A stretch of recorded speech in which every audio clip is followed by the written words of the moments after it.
बंधू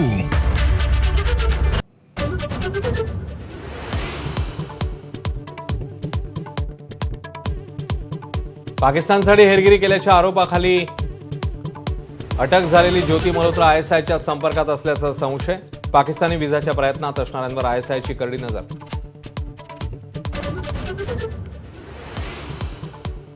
भारताने हकालपट्टी केलेल्या पाकिस्तान उच्चायुक्तालयातील दानिश ज्योतीच्या संपर्कात असल्याची माहिती. ज्योतीच्या चौकशीनंतर अनेक गुपितं उलगडण्याची शक्यता. लष्कर-ए तैयबाचा टॉप कमांडर अबू सैफुल्लाचा खात्मा. पाकिस्तानच्या सिंध प्रांतात केला खेळ खल्लास. नागपुरातील संघ मुख्यालयावर हल्ल्याचा आखला होता कट. पाकिस्तानने शस्त्रसंधीचं उल्लंघन केलं तर जशास तसं उत्तर मिळणार. भारताच्या लष्कराकडून भूमिका स्पष्ट. 18 तारखेपर्यंत शस्त्रसंधीचा दावा करणारा पाकिस्तान तोंडकशी. मदतीचा पुढचा हप्ता देण्यापूर्वी आंतरराष्ट्रीय नाणेनिधीकडून पाकिस्तानसाठी नवीन 11 अटी. भारताशी वाढत चाललेल्या तणावाच्या मुद्द्यावरही भाष्य. पाकिस्तानचं पाणी रोखल्यानं तिथल्या अनेक विद्युत प्रकल्पांना मोठा फटका बसण्याची शक्यता. भारताच्या रणनीतीमुळे शत्रूला बसणारा अंधाराचा शॉक.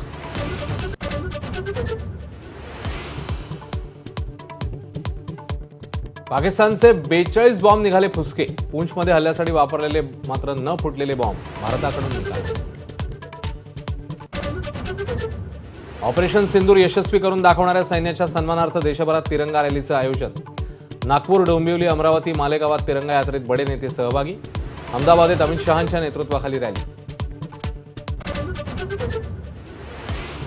पुण्यातल्या पुरंदर विमानतळामुळे बाधित शेतकऱ्यांचे प्रश्न मार्गी लावा. शरद पवारांचा पालकमंत्री अजितदादांना फोन. जिल्हाधिकारी लक्ष घालत असल्याचं अजित पवारांचं आश्वासन. मुंबईच्या बोरिवली भागात 2 कुटुंबांमध्ये तुफान हाणामारी. 3 जणांचा मृत्यू, 4 जण गंभीर जखमी. गणपत पाटील नगरमधली घटना. मुंबई गोवा महामार्ग चौपदरीकरणाचं काम 30 जूनपर्यंत पूर्ण करणार. अजित पवारांसमोर NHAIच्या अधिकाऱ्यांची नवी डेडलाईन.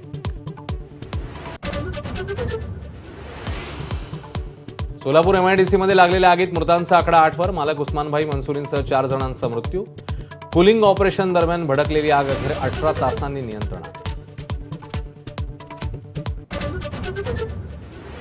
महाराष्ट्राला त्रासदायक ठरूनही अलमट्टीची उंची वाढवण्याचा कर्नाटकचा आडमुठेपणा. सांगली कोल्हापूर सीमेवर सर्वपक्षीय आंदोलन. आणखी तीव्र विरोधाचा सतेज पाटलांचा इशारा.